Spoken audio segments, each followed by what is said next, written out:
Hello everyone, Charles here with a new series of videos, this time dealing with Chapter 4. This chapter is a lot more application focused than were the previous chapters, but we're going to be applying all of the things that you learned about, all of the concepts that you learned about in your previous chapters, particularly Chapter 3. This particular video will look at how changes in demand and supply influence the equilibrium price and quantity in a market. We'll also look at simultaneous changes in demand and supply. And then finally, we'll look at one example of how related markets can influence each other. So let's begin with our first application, an increase in demand. So here you have a standard demand and supply curve. The initial equilibrium is given at point E with an equilibrium price PO, equilibrium quantity QO. Then for some reason we have an increase in demand. Now, as you might recall from Chapter 3, this could result for many reasons, one of which might be a rise in the price of some alternative product, which makes this one more appealing. Anyway, whatever the reason for it is, we have an increase in demand which results in a rightward shift of the demand curve, as shown by that arrow. Our new demand curve is now given by D1, the red one on the slide. Notice that whenever we have a shift of one curve, we necessarily have a movement along another. As the demand curve shifts from D to D1, it is moving along the green supply curve. So what is the outcome of this change? Well, we now have a new equilibrium point at E1, which is associated with an equilibrium price P1 and equilibrium quantity Q1. So in general, we have an increase in the equilibrium price of the good, and we have an increase in the equilibrium quantity traded in the market as a result of the rise in demand. Now let's consider what happens when we have a decrease in demand.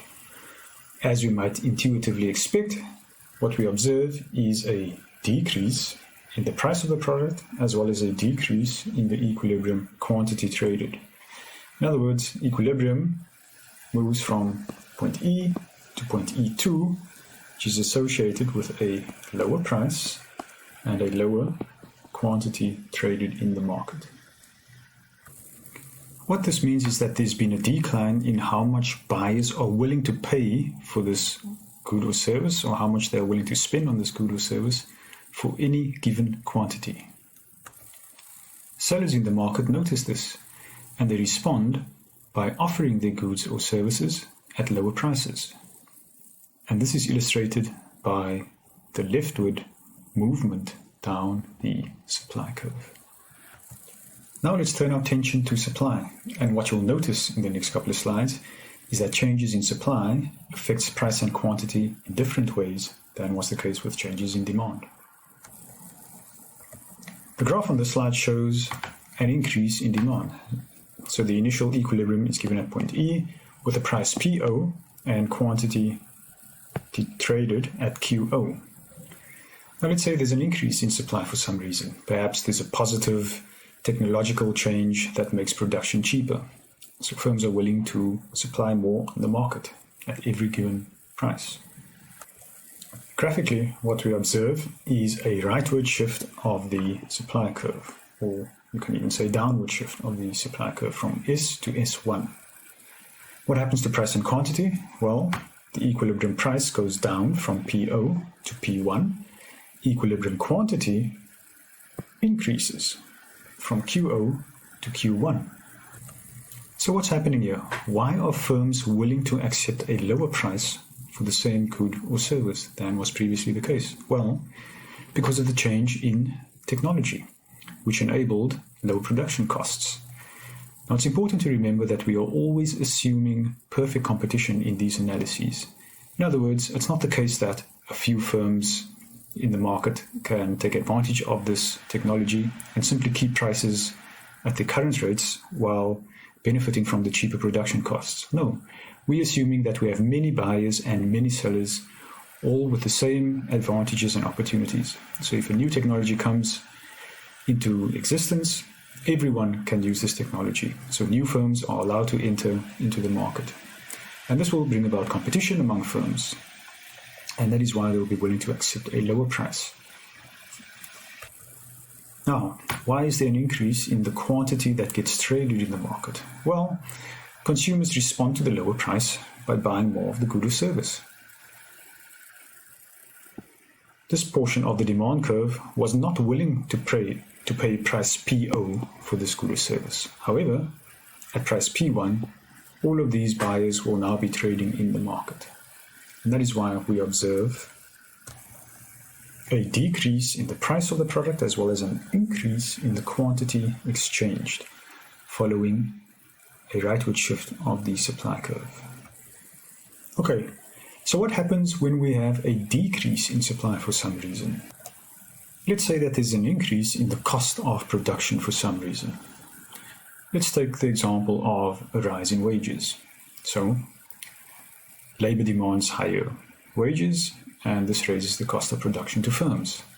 Firms are then less willing to produce at the same level that they were previously. Certainly, they will not offer the same quantity of goods and services at the same price, given the rise in costs. So you can think of this shift from S to S2 as either some firms exiting the market entirely or existing firms that have reduced the production of this particular good and perhaps even switched out to production of other goods and services that require less labor. Either way, the effect is that there is now less goods and services that are traded in the market because of course buyers are responding to the higher price by buying less. Therefore, we observe an increase in the price of the product and a decrease in the quantity that gets traded following a decrease in supply. Markets, of course, are not static things. The determinants of demand and supply are constantly changing, and it's therefore possible to have simultaneous changes in demand and supply. Let's consider an example. So in this graph, we have initial equilibrium given at point E. The initial demand curve is given by the blue line DD, and the initial supply curve is given by the green line SS. And here we have an increase in the demand, so demand shifts from D to D1, and supply shifts from S to S1. So there's a decrease in supply. What is the effect? Well, we observe an increase in the price level from PO to P1, and quantity remains unchanged. Naturally, we'd want to ask, why is that the case? Well, a decrease in supply and an increase in demand, as we've seen previously, has the same effect on price. Both of these changes will have the result of increasing the price, the equilibrium price in the market. However, they have the opposite effect when it comes to the quantity traded. A decrease in supply reduces the quantity traded, while an increase in demand raises the equilibrium quantity traded in the market. Therefore, when we have a simultaneous change, a leftward shift in demand and a rightward shift, leftward shift in supply and a rightward shift in demand, it is unclear what happens to quantity. Now, it just so happens in this example that demand shifted just enough to offset the change in supply so that the quantity remained the same. But of course, this need not be the case. It all depends on the relative magnitudes of the shifts in demand and supply, as we'll see in the next example. So in this case, we have initial equilibrium given at point A over there with associated equilibrium price PO and equilibrium quantity QO. Then we have a shift in demand, a rightward shift in demand, that is, from D to D2. We also observe a decrease in supply. So the exact same process as what we noticed in our earlier example, with one important difference. The magnitude of the shifts differ. Look at the arrows on this graph. The rightward pointing arrow shows the shift in demand to the right, and that arrow is smaller, is shorter in magnitude than the leftward pointing arrow, which illustrates the shift in supply. So therefore, the change in supply more than counteracts the change in demand. it has a larger magnitude, and we observe a new equilibrium quantity which is lower than the previous one. Of course, in this example, we observe an increase in the price level because both a decrease in supply as well as an increase in demand will raise the price level. Next, let's consider an example where we have a change in demand that is larger in magnitude than the change in supply. So again, we start out at initial equilibrium point E with initial equilibrium price PO and quantity demanded QO.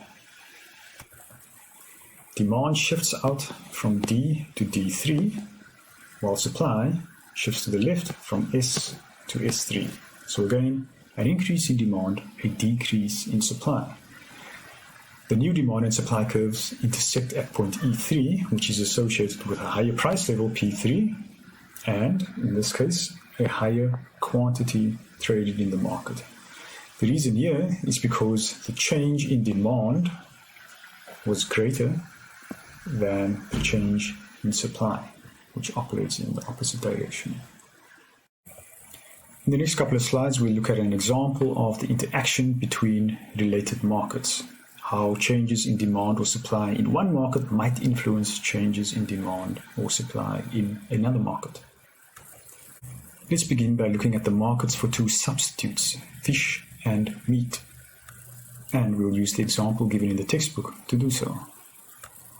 The example given relates to some community somewhere who was once prohibited from consuming meat on Fridays due to religious reasons. They therefore opted to eat fish on that day. Now it was observed that on every other day of the week, this community much preferred meat to fish. And it was likely the case, it was reasonable to assume that the same community would rather prefer meat to fish on a Friday as well. But, given the prohibition, they opted to eat fish instead of meat on Fridays. Now, at some point this ban was lifted, and what we observed was a decrease in the demand for fish in the market, or in this community. So there was a leftward shift in the demand curve in the fish market, which was associated with a reduced price. Price moved from PO to P1, and equilibrium quantity moved from QO to Q1. This then had an effect on the market for meat, which saw an increase in the demand. So here we observe an outward shift, a rightward shift of the demand curve from D to D1. Equilibrium moves from point EO to point E1. Price goes up from PO to P1, and quantity demanded increases from QO to Q1, or I should say the quantity traded in the market increases from QO to Q1 as a result of the increase in demand for meat. And of course the story doesn't end there. There are other substitutes for fish. There are also other complements to fish. There are also other complements to meat. So the change in one particular market can have implications for several other markets. Alright, now let's look at the interaction between the markets for two complementary goods, motor cars and tires. So this graph shows you the demand and supply for cars. Now let's say there's a significant increase in the price of metals, which raises the production costs for cars. This then has the implication of shifting the supply curve from S to S1, and that is, as usual, accompanied by a movement along the demand curve. Our initial equilibrium EO now becomes equilibrium E1. The price of cars goes up from PO to P1. The quantity of cars traded in the market moves from QO to Q1. So there's an increase in the price, a reduction in the quantity traded. Now, as mentioned just before, this is going to have an effect on other complementary goods and on other substitutes. So let's look at the market for tires in response to this change in the market for cars. Well, tires are complementary to cars. Therefore, the reduction in demand for cars will also result in a reduction in the demand for tires, Less cars on the road means less need for tires. Here we have a leftward shift of the demand curve, which moves down the supply curve. Equilibrium changes from EO to E1. Price goes down from PO to P1. And quantity traded in the market goes down from QO to Q1. And that's all for this video. See you in the next one.